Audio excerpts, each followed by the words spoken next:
That must be for you. Okay, here we go. Yeah, good to see you. Good to see you. Hello, everybody. Welcome to Talks at GS, and I'm pleased to welcome everyone who's watching on Yahoo Finance, and to introduce our guest today, Paul Tudor Jones. Dare say, a good friend of mine. We've worked together for a number of years on various matters. I'm sure that will come up.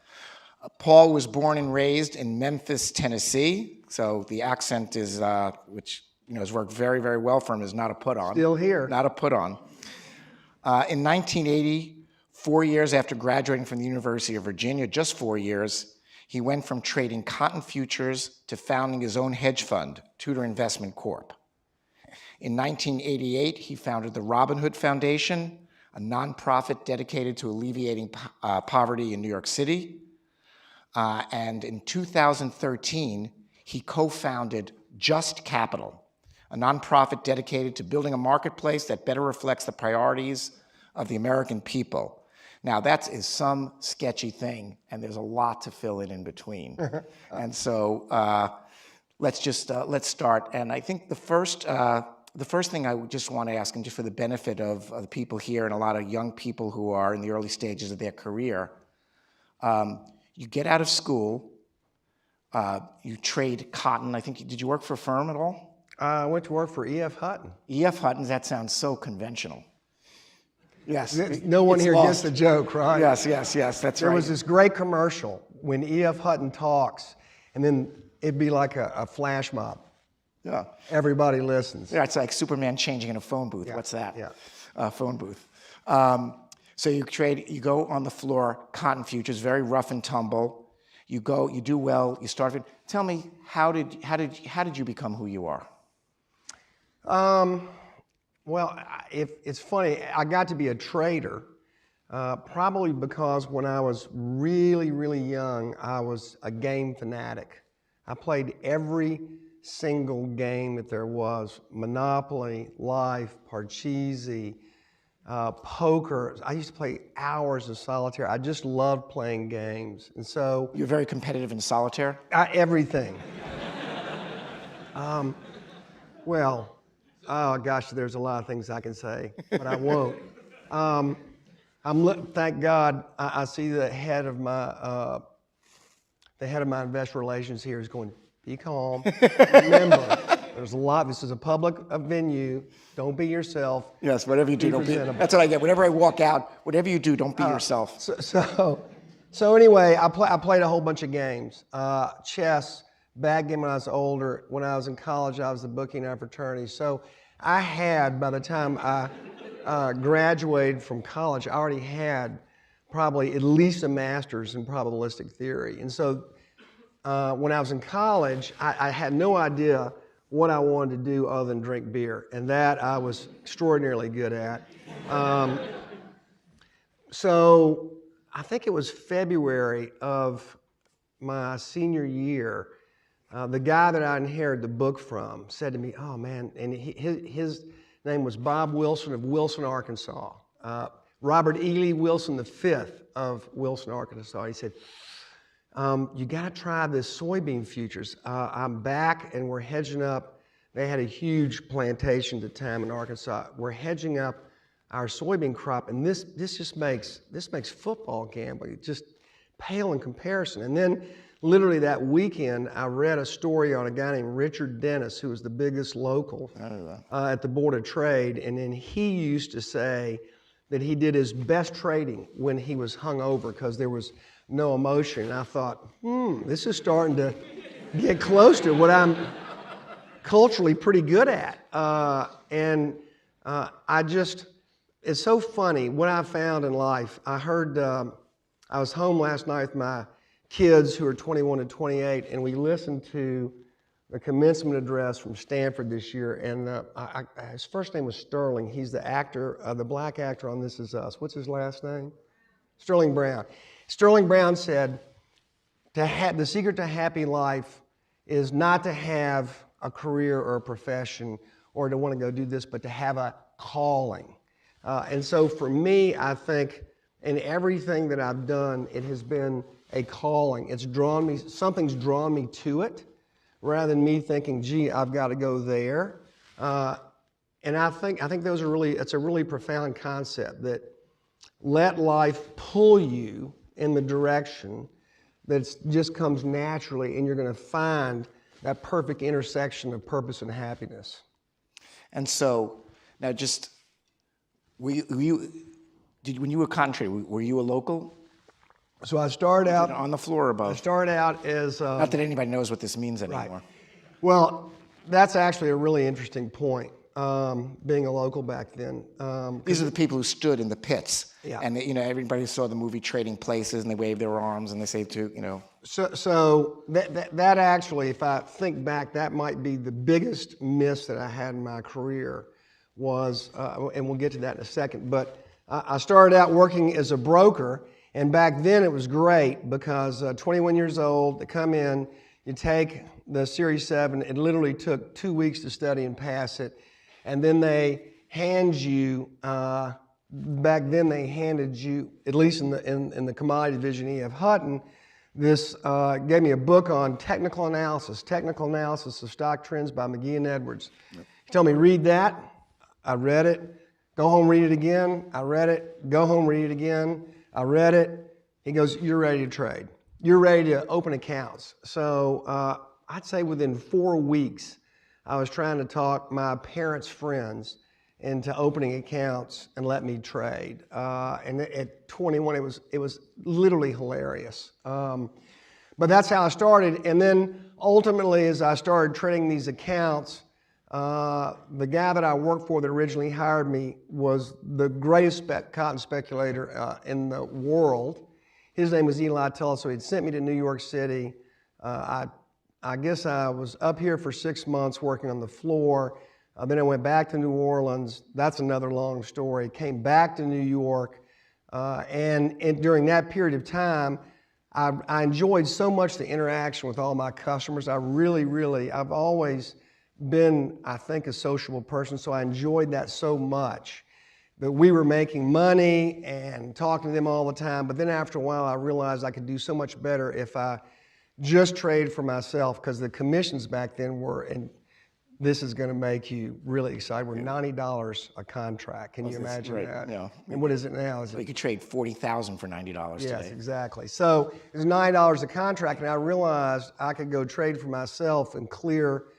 I think even then, clearing was still 30 or 40 cents a contract, and just do. And I started doing that for myself, and I did really. So you were successful from the start? Pretty much. I had 2 phenomenal learning periods where I lost everything. Like I had $10,000 and went down to zero. And then I made back like $20,000 and then went down to zero. And I remember... Are you just using these low numbers so we can understand? No. This is when you're 22 years of age and it's 1978 or 9. That's just, a gargantuan amount of money. And I remember my father coming to me on the 3rd time and said, you've got to get in something safe like real estate. Exactly.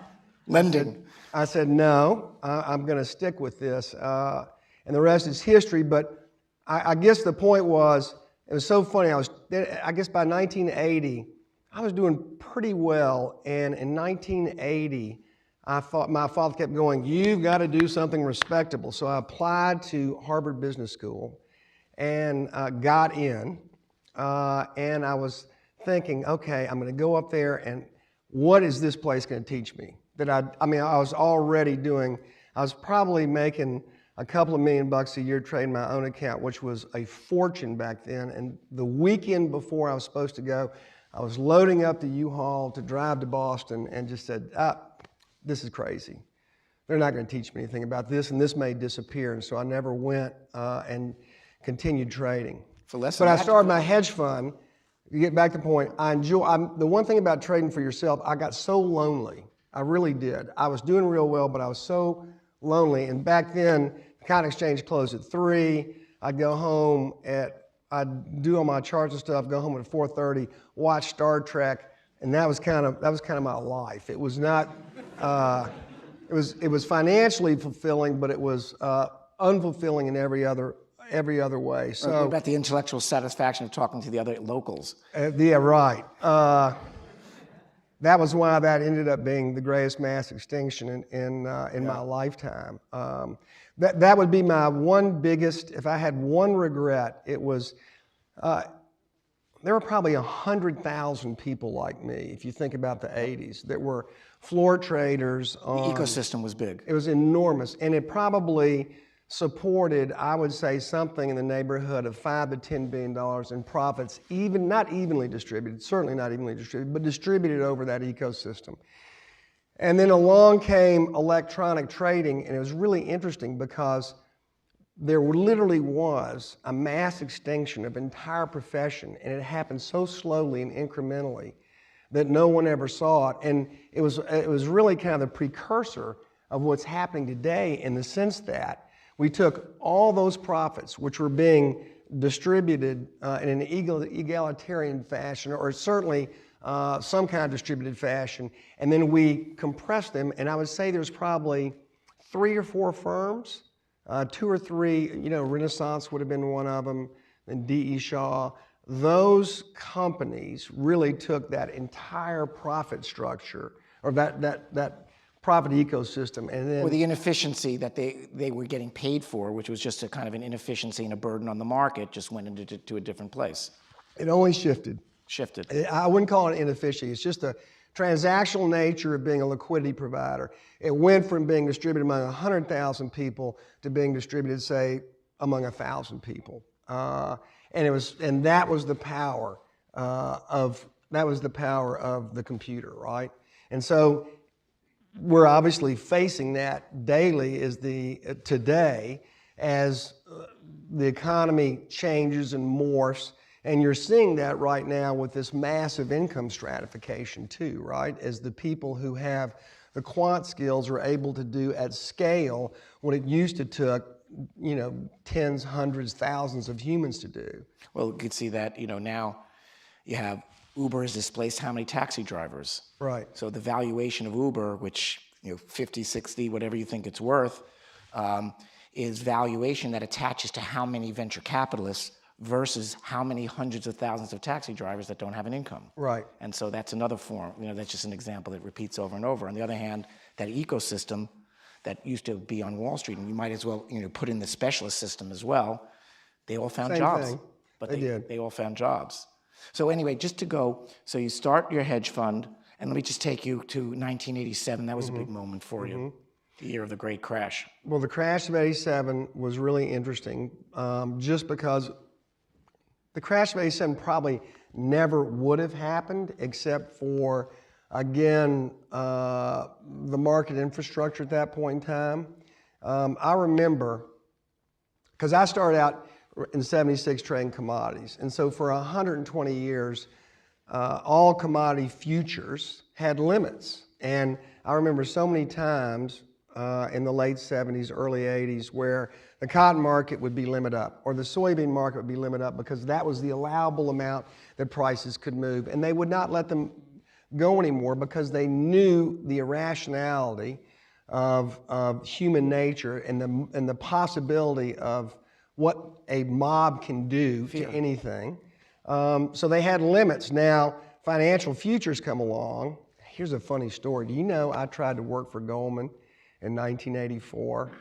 When y'all were first thinking about futures, and they went, that's not futures. No, we're not. Listen, I couldn't get a job. We're not going to do that because we're Goldman. We're not going to be in that business. I didn't get a job at Goldman. I only got a job at J. Aron. Okay. And J. Aron was bought by Goldman. That's right. Yeah. Right, that's right. What is it with these Goldman guys? They have Stuck this up. incredibly inflated opinion of themselves. But anyway, so '87, there were no limits. There were no limits on any financial futures. It was just an absolute accident waiting to happen. And then they started portfolio insurance. And in '87, you could just look on any kind of historical metric and see the stock market was stupidly overvalued. 10-year rates were 10.5%. And I think the dividend yield on the stock market was about 4.5 or 5. So just think about that compared to today, right?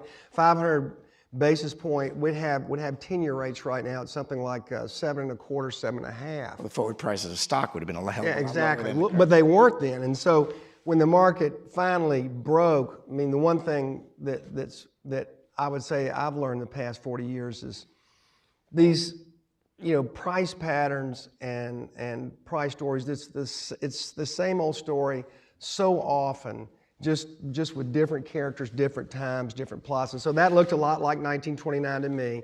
And I knew for a fact that if and when it broke, because of the derivative structure, that the downside was going to be unlimited, literally unlimited, because there were no limits on futures. And I would kind of liken it to this past February's market break. We had that kind of, what was that? Was it a 7 or 8% in 1 week? And you had all the VIX ETNs, you had all the short VIX structures. Those were that was just a bomb ready to explode. That was just a matter of time. And that entire break in the first week of February was all derivative inspired. And if I think of some of the greatest financial crises of the last 30 years, they, generally speaking, are derivative inspired because that's where all the leverage is. leverage, right? Yeah. And so, I can't help but ask. You see, you've made some aspects analogous to the current position. Now, it's obviously not that bad. The interest, the return, the dividend versus interest rate isn't where it was. You see a lot of excesses in the current market. I would say that we have, I think right now, when you look at kind of any asset price, you have to be thinking that this is a highly dubious, sustainable price. And I say that for a couple of reasons. One, first and foremost, I don't think monetary policy, the way it's currently conducted, is sustainable over time. We have, if you think about just history is the normal real 10-year rates, 200 basis points, and right now we're probably minus 30 or 40. The normal real short-term rates, 100 to 120 basis points, and we're probably negative 40 right now.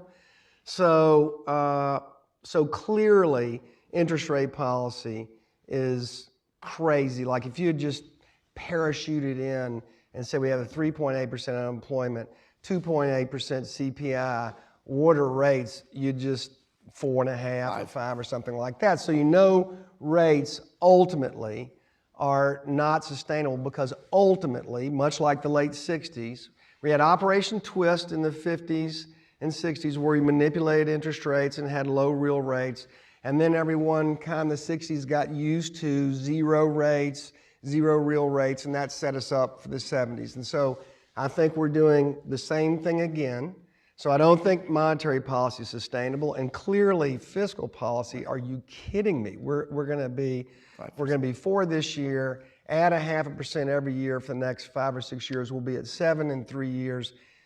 That's not sustainable. So you look at prices of stocks, real estate, anything. In the long run that we have to get back to we're going to have to mean revert back to a normal real rate of interest with a normal term premium that's existed for 250 years.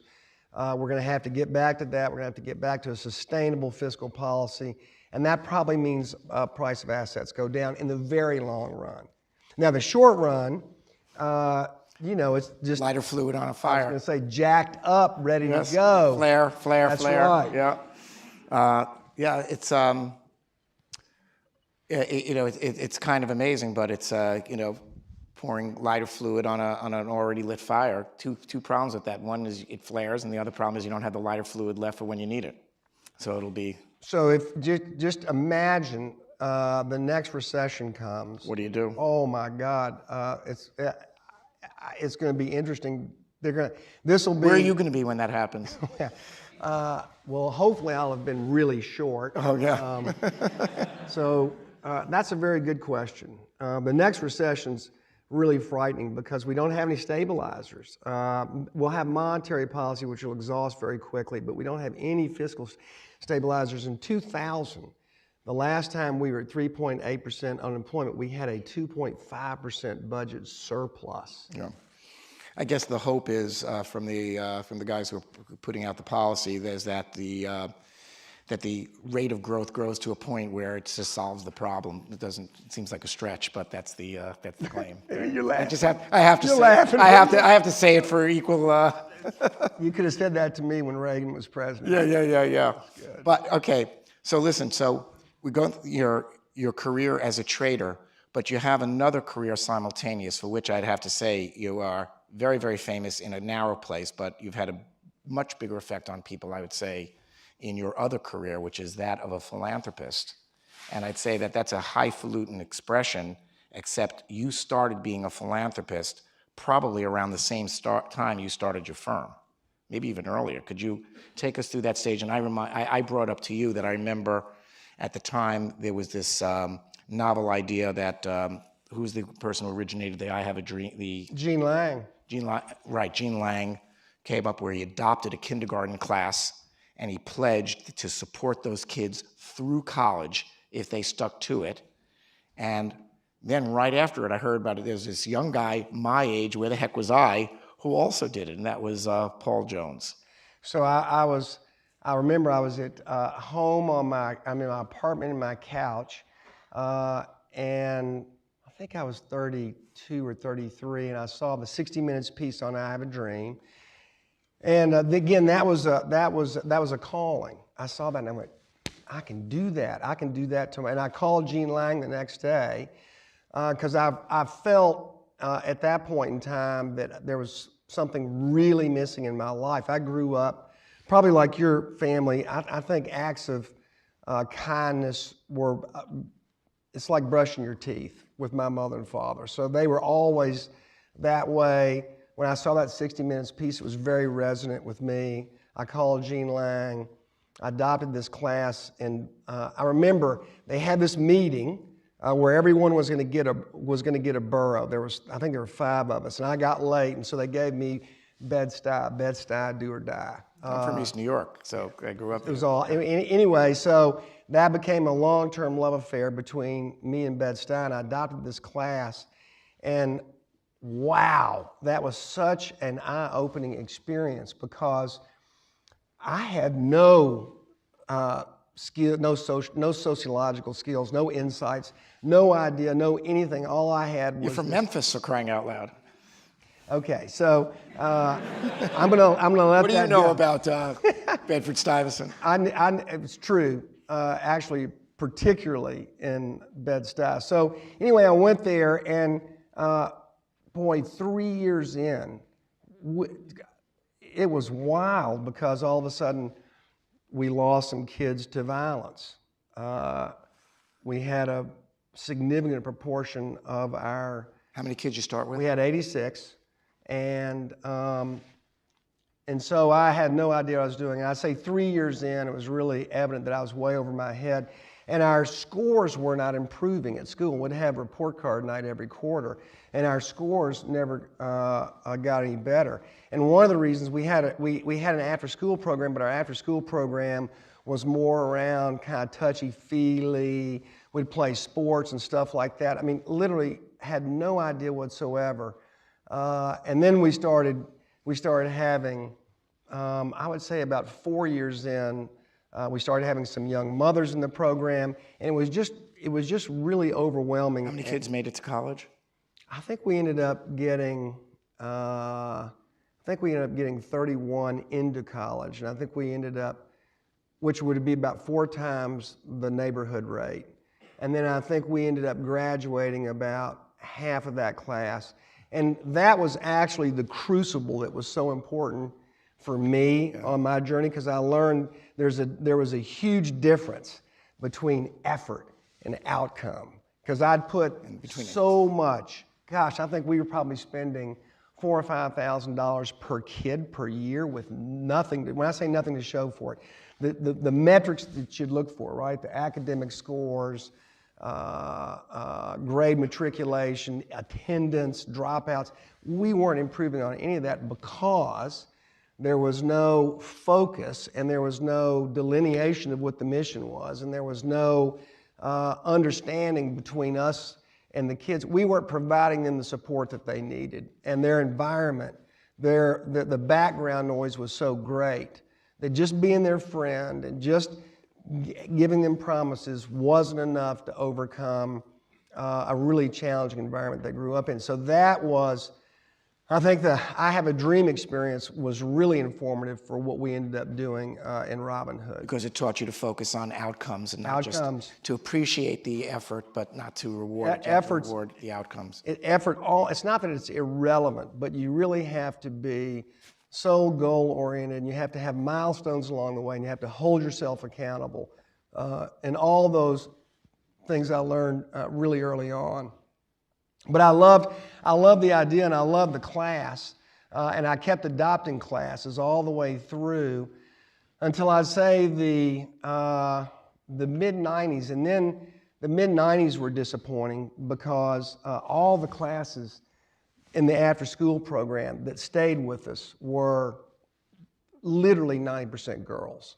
And so it was disappointing that the young boys could not keep up with the girls. Now, I've got a boy and 3 girls, and we all know the girls are... You're just finding out the eternal truth. That boys may be a little developmentally challenged, but it was still eye-opening, and that was when I actually shifted focus and said, okay, I'm spending all this money. Forget trying to be an after-school program and putting a Band-Aid on the problem. Why not instead attack it from the beginning? And that's when I started a charter school, which was Bed-Stuy Excellence for Boys. We started one. I wanted to start one specifically for boys because they were so developmentally challenged, and we ended up starting one for girls also, but we started with boys. And that actually ended up being one of the happiest endeavors of my life because really early on, I'd say, and I was working with Norman Atkins, who you remember was... I think my wife is on the board. Yes. Yes, in fact, she works very phenomenal. hard. Well, you're nice to say that. No, she is phenomenal. She's incredible. And it was just wonderful because it was really evident from the very beginning that with the right inspiration, direction, focus, educational infrastructure, that you could just blow the whole myth of the achievement gap away. And I would say within 5 years, I think we were, or maybe it was 4 years, we were #1 out of 543 elementary schools in Manhattan with 98% African-American inner city kids. You know, I could talk for too long just about what I know you've done, and every time I talk to you, I just discover something else. But in the interest of time, take us through Robin Hood and what you tried to accomplish, in fact, pretty lavishly have accomplished in Robin Hood. Well, I'd say Robin Hood in the early years was like Three Stooges without the pie fight. So it's a little over 30 years ago. Yeah, I would say in the beginning, it was just a couple of us making it up as we went. But again, the good thing is we were being informed by our failings along the way. And very quickly, we realized we're going to become outcome focused. And you know, the best part of Robin Hood is, I think, in fact, the best part of, and I hate the word philanthropy for whatever reason. I know, it sounds a little, yeah. The best part of my professional career, investing really, has been being involved on the charitable side. If I think of all my best friends, of all the people who I hang around with, enjoy the most, spend the most time with, it's generally been people that I've met through some of those endeavors. You find the greatest people, and you find this communal bond, and there's so much joy that comes from that, and so much happiness. So I'd say that's, on a selfish basis, has been the best part of it. And Robin Hood really, if I think about a collection of thousands, if not tens of thousands, of noble hearts' minds, that is what that has been. It's been, we call it Robin Hood Nation. It truly is. You know, you were on the board. And it's funny because I've seen so many people come in, they stay with us forever, they come in for a period of time, they leave us, but I think they always leave no matter what level of engagement, they leave larger and bigger and happier and more purpose. I just remember, I just have to say this because you won't say it about yourself. It's not just what you give or the effectiveness, but I tell you, I learned a lot. I learned a lot that I've applied. Something came up the other day. I remembered right after 9/11, when this whole community downtown was running around the small business and couldn't get anything, and everybody's looking, how do you get them money? And everybody had to apply, into the government forms, who needs the money and verification. You and Robinhood just went out and made the statement. I wasn't at that meeting. I heard it. I came to Robinhood after that, but made the declaration, why don't we just give $5,000 to everybody who says he or she needs it? No questions asked. How many people who don't deserve it will ask relative to how many people won't get it if we require some kind of bureaucracy or verification? Where do we want to be on this? To accidentally give it to a few too many people, or to give it to no one at a timely time in their need? That was an unbelievable concept at that time. Yeah. So we had the concert for 9/11, and we raised about $60 million. And the question is, how do we help out on behalf of the victims of the towers and the firefighters and the policemen? And what was so interesting is there was so much bureaucracy and red tape that those families were receiving nothing. And so here all of a sudden it comes the holidays, comes the end of the year, they're getting nothing. We said, look, let's just go and give $5,000 to every family. And we couldn't even find the list of people that had passed away. So Robinhood literally ended up getting the list that became the list. And then we just sent everybody a FedEx check for $5,000. Amazing the impact that had, because there's all this talk about all this help, and yet none of it was hitting the ground. So that was one of our better moments. The other thing is, it's so funny, going back to the calling, so many of the initiatives that we've had at Robinhood have been in response. It's almost like we were called to it. Back in the early 90s, when AIDS was such a huge problem, and the real problem with AIDS was that it was being spread by needles. And so I remember we had on our board, we had John F. Kennedy Jr. and Jan Winter, who was the editor of Rolling Stone. Then we had Ken Langone and Druckenmiller, and we had this big argument over whether we should be funding the needle exchange in, I guess it was Williamsburg Park, because that's where all the addicts were. And so the left was going, we can't do this, we'll be attacked. And then Langone and Druckenmiller are going, it works. This is how we're going to stop. Right. So the right wingers wanted to support the drug, the instruments, it was hilarious. The enablers, right. But we've been involved in a bunch of those: teenage pregnancy, 9/11, Sandy relief. But that's the point. It wasn't just conventional. It wasn't just. I always thought it was like really, people use the term venture philanthropy or social investing, but you really brought a lot of novelty and insight that in the first instance I found jarring, and afterwards I thought this is the most sensible way to spend philanthropic dollars. Yeah, and I would say we're still doing that. In fact, I'd say that's the most important focus. We have a new executive director, Wes Moore. He's phenomenal. That he's bringing all of us on board to is we've got to focus on social mobility, because right now your future level of income is pretty much determined, more so than it's ever been in the history of this country, by your parents' income. So social mobility probably is going to be our number one focus going forward. How do you break how do you break those chains that hold you back? It's amazing. Here we are, the land of the free, of equal opportunity, and yet we right now have literally the most rigid social constrictions and restrictions on our young people than they've ever faced in the history of this country. And it's embarrassing, frankly. Well, I could keep, by the way, just as a number, how much money has Robinhood distributed for the... We're right at $3 billion. Nice round number. It's a good start. Yeah, see, we started out with $10,000 trading, and now we're up to $3 billion of philanthropic giving.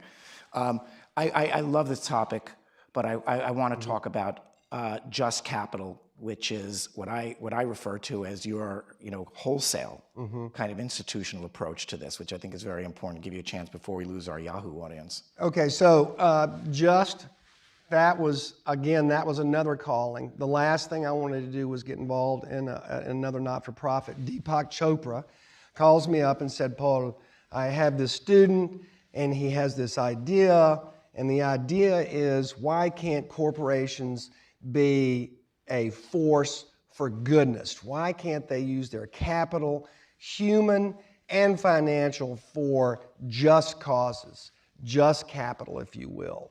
And I thought, oh God, Deepak, please. And I thought, all right, well, let me think about it, I'll call you back. And then I went home, and I remember at Robin Hood we were trying so desperately to get a matching grant from New York City. Because that was always in philanthropy, where you're fighting neighborhood by neighborhood. If you can get the government to come in and match the private My funding. stuff works. Why don't they fund it? Yes, yes. And then I started thinking, okay, so private philanthropy in the U.S. is $360 billion, and the federal government's $4 trillion, so that's 10 times the size. And then the private sector is $15 trillion, so that's 4 times the size of the government sector. Really, if we're going to have societal change, it's going to happen. It has to happen through the way we do business. And then I called him back, and I said, you know what? Let me call my good friends at Goldman. Well, no, let's talk about the index, though, how it's organized, because I don't think they appreciate what it is. Okay, so anyway, basically we ended up... We'll get back to your good friends at Goldman. Yeah. So long story short, we came to the idea where we would create an index of... we'd take the Russell 1000, which is the 1,000 largest U.S. companies, and we would create an index with a whole variety of metrics on it.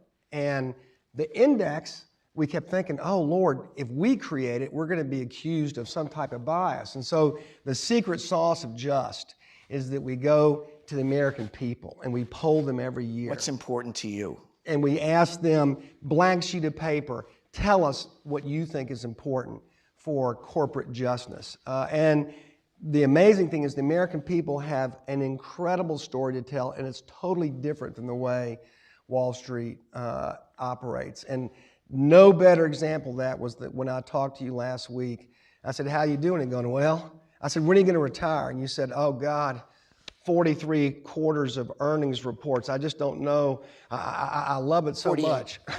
I know. 43 quarters, and that's exactly what JUST gets to, which is what this does is it goes through and asks the American public what's important. You're thinking about, how am I going to get my ass kicked because I might miss this quarter's... Yeah, in which way this quarter? Yeah, how am I going to go take into the shed?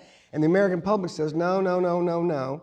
Most important thing that determines justness is, how do you pay and treat your people? That's 23%. And the second thing they say is, how do you treat your customers?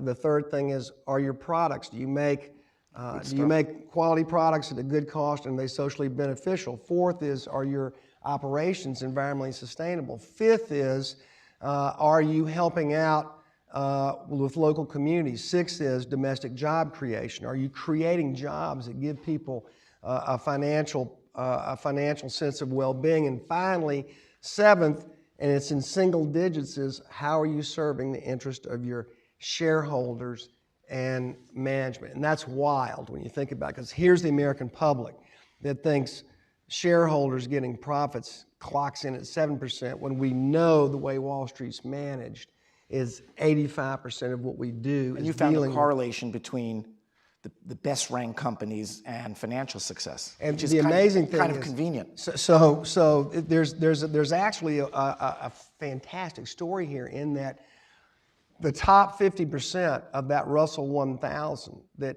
is in this new ETF that we've created called the JUST 500, and the symbol's JUST. They, on average, they pay better than the bottom 50%. They create 20% more jobs on average. They get fined anywhere from 70 to 90% less. They give 2.3 times more to charity.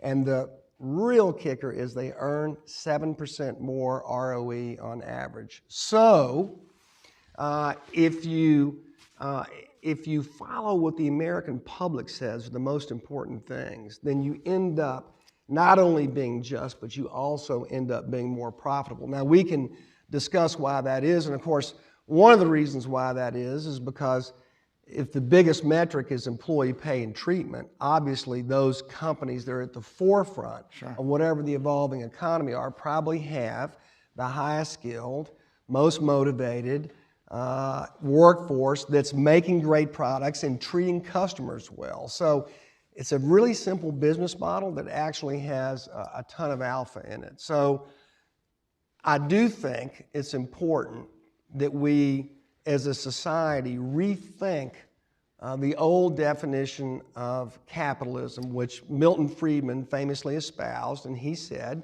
the social responsibility of a company is to improve its profits. Now, he said that in 1970, when tax rates were 91%, had just come to 70, and wealth inequality was 1/5 of what it is today.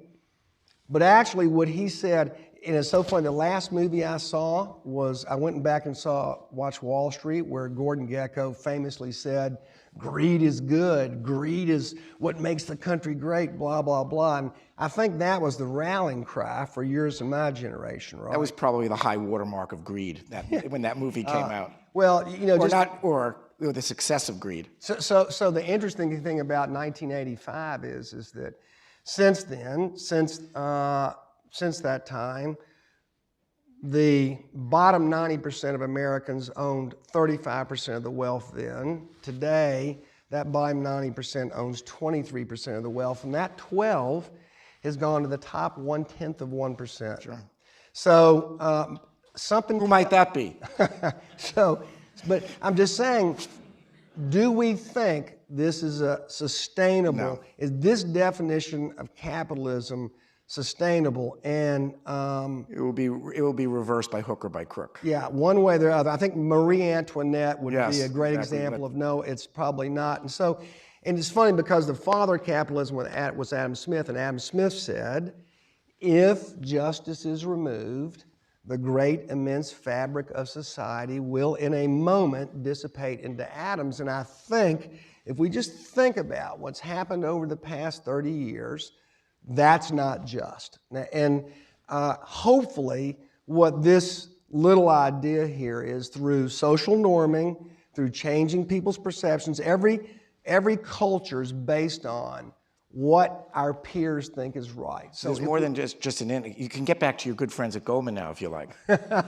So anyway, so it was with Goldman's help that we started doing a lot of this research. And along the way, we realized this index, not only will we drive investor behavior, but we'll also drive consumer behavior, because we're going to have the Just 100, the top 100 companies, and they have a seal which they can affix their products for the year that they're in the top 10%. And so hopefully 5 years from now, Just will be ubiquitous. And when you go to buy a box of corn flakes, maybe there'll be one with the Just seal, and maybe there'll be one that won't, and hopefully you'll pick up this one. And it'll make management think about what is the sharing arrangement. And the point is, it can also be investable, so the people can also reward the company by giving more capital. More capital. And employees, I've got 4 kids in my 20s.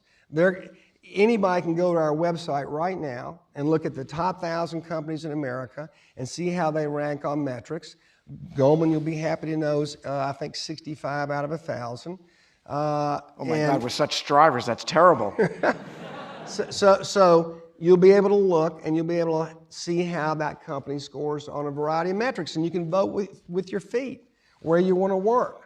I want to work at a good place. Not only that, it's a reward because, again, it becomes easier for companies to raise capital, and people aren't. It's not an act of charity. These are actually better companies. In your Correct. Point of view. That's terrific.